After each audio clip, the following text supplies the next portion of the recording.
500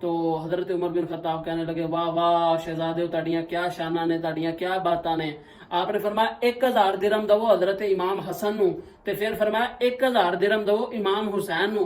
تھوڑی دیر گزری نا تو حضرت عبداللہ بن عمر آپ کے بیٹے آئے, آ کے کہنے لگے جی ابا جی جڑا حصہ میرا بھی بندا ہے نا وہ مینوں بھی دو. جب یہ بات کی نا تو حضرت عمر بن خطاب نے فرمایا اس کو 500 درہم دو.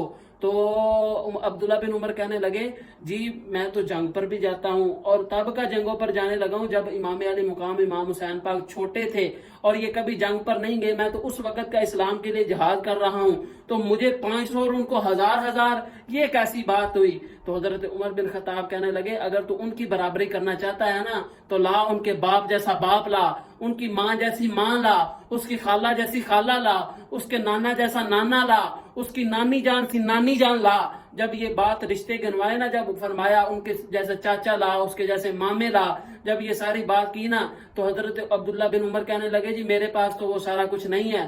تو حضرت عمر بن خطاب کہنے لگے جب تمہارے پاس وہ چیزیں ہی نہیں ہیں تو تم ان کی برابری کیسے کر سکتے ہو, تم ان شہزادوں کی برابری کیسے کر سکتے ہو. ایک دفعہ ایسا ہوا کہ حضرت امام حسن آئے ملنے کے لیے.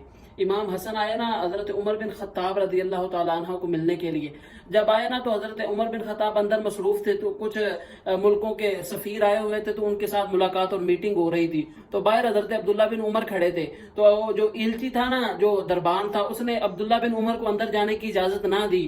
جب دیکھا نا حضرت امام حسن نے کہ عبداللہ بن عمر کھڑے ہیں اور آپ کے بیٹے ہیں وہ کھڑے ہیں اور ان کو اجازت نہیں ملی, تو آپ بھی واپس چلے گئے. جب واپس گئے نا تو حضرت عمر بن خطاب باہر آئے. جب وہ میٹنگ ختم ہوئی آ کے پوچھا کوئی آیا تو نہیں تھا, تو کہنے لگے جی عبداللہ بن عمر بھی آئے ہیں اور امام حسن بھی آئے تھے. تو فرمایا کہ امام حسن اب کہاں ہیں؟ تو وہ دربان کہنے لگا جی جب ان کو میں نے بتایا نا کہ آپ اندر مصروف ہیں تو وہ چلے گئے. تو حضرت عمر بن خطاب خود پیدل چل کے آپ کے ہاں پہنچے اور آپ کے گھر کو دستک دی. امام حسن باہر آئے, آ کے کہنے لگے جی امیر المومنین کیسے آنا ہوگا؟ تو حضرت عمر بن خطاب کہنے لگے جی مجھے پتا چلا ہے کہ آپ میرے ہاں تشریف لائے تھے اور میں اندر مصروف تھا, تو آپ اندر کیوں نہیں چلے آئے؟ تو حضرت امام حسن کہنے لگے میں نے دیکھا عبداللہ بن عمر باہر کھڑے ہیں, آپ کے بیٹے باہر کھڑے ہیں, تو مجھے اجازت کیسے مل جانی تھی؟ تو حضرت عمر کہنے لگے آج کے بعد میں اپنے دربان کو کہہ دوں گا کہ جب بھی امام حسن آئیں یا امام حسین آئیں, یہ شہزادے آئیں, یہ جنتی نوجوان آئیں, یہ جنتی شہزادے آئیں, تو کبھی بھی ان کو روکنا نہیں ہے. عمر چاہے جتنا بھی مصروف ہو, ان کے لیے عمر ہمیشہ کے لیے عمر کے دروازے کھلے ہوئے ہیں. حضرت عمر کی ایسی محبت, ایسا پیار. ایک دفعہ نا یہ دونوں شہزادے چھوٹے تھے, چونکہ ان کے فضائل کے حوالے سے بات ہو رہی ہے, تو انہوں دونوں نے نا ایک جو کاغذ پہ یہ کہہ لیں کوئی تختی وغیرہ لکھی. تو آئے تو آ کے نا اپنی والدہ کو کہنے لگے بتائیں نا جی. امام حسن کہنے لگے جی بتائیں اماں جی میں نے سونی تختی لکھی ہے, یا امام حسین پاک فرمانے لگے اماں جی بتائیں میں نے سونی لکھی ہے. تو جب یہ بات کی نا تو اماں کو پتا تھا کہ جب میں نے کہہ دیا حسین نے سونی لکھی ہے تو حسن کا دل ٹوٹ جائے گا, اور اگر میں نے کہہ دیا حسن نے سونی لکھی ہے تو حسین کا دل ٹوٹ جائے گا. تو انہوں نے فرمایا اس کا فیصلہ مجھ سے نہیں ہوگا, تم اپنے باپ علی کے پاس جاؤ. جب وہ مولا علی کے پاس گئے نا تو ان سے جا کے کہنے لگے یہی بات انہیں کی کہ جی بتائیں تختی کس نے سونی لکھی ہے.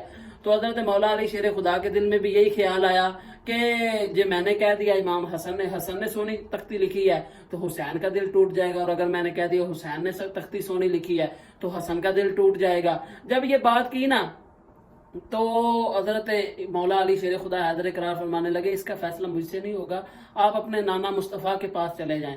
دونوں شہزادے چلتے چلتے نا امام حسن اور امام حسین دونوں نانا مصطفیٰ کی بارگاہ میں حاضر ہوئے, یہی سوال پیش کیا. حضور پاک صلی اللہ علیہ وسلم نے بھی یہی جواب دیا کہ میں اس کا فیصلہ نہیں کر سکتا.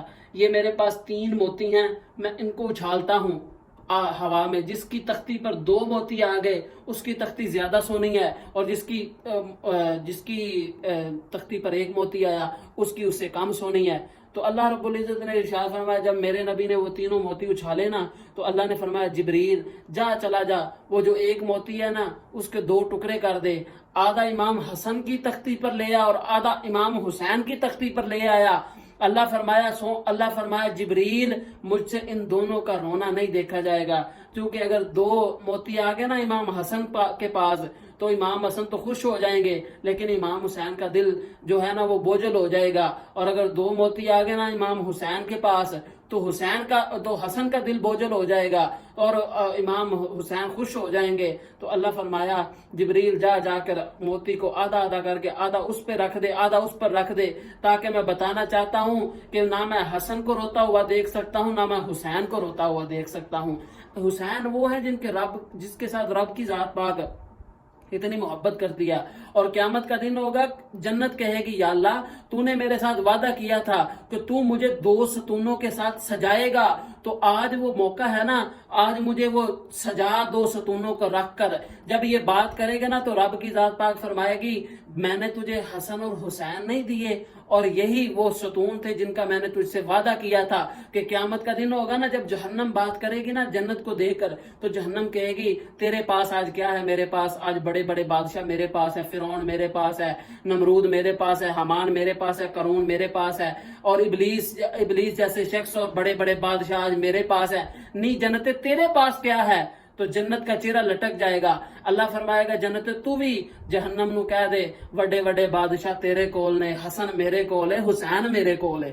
اسی بات یہی حدیث پاک اس حوالے سے گیا ہے کہ 2 ستونوں کو جب جنت کہے گی نا مجھ میں رکھ اور مجھے سجا، تو اللہ فرمائے گا میں نے تُونے حسن اور حسین نہیں دیے. امام حسن اور امام حسین پاک کی شان وراء الورا اور آپ کی برکتیں وراء الورا. اگر میں یہ سارے سے جتنا بھی بیان کرتا جاؤں یہ بات تو ختم نہیں ہوگی، کیونکہ ان کی شان اور مقامات ہی ایسے ہیں. رب کی ذات پاک ہمیں اہل بیت کے ساتھ مزید محبت کرنے کی توفیق عطا فرمائے. اور اسی کے ساتھ مجھے اجازت دیجیے. السلام علیکم.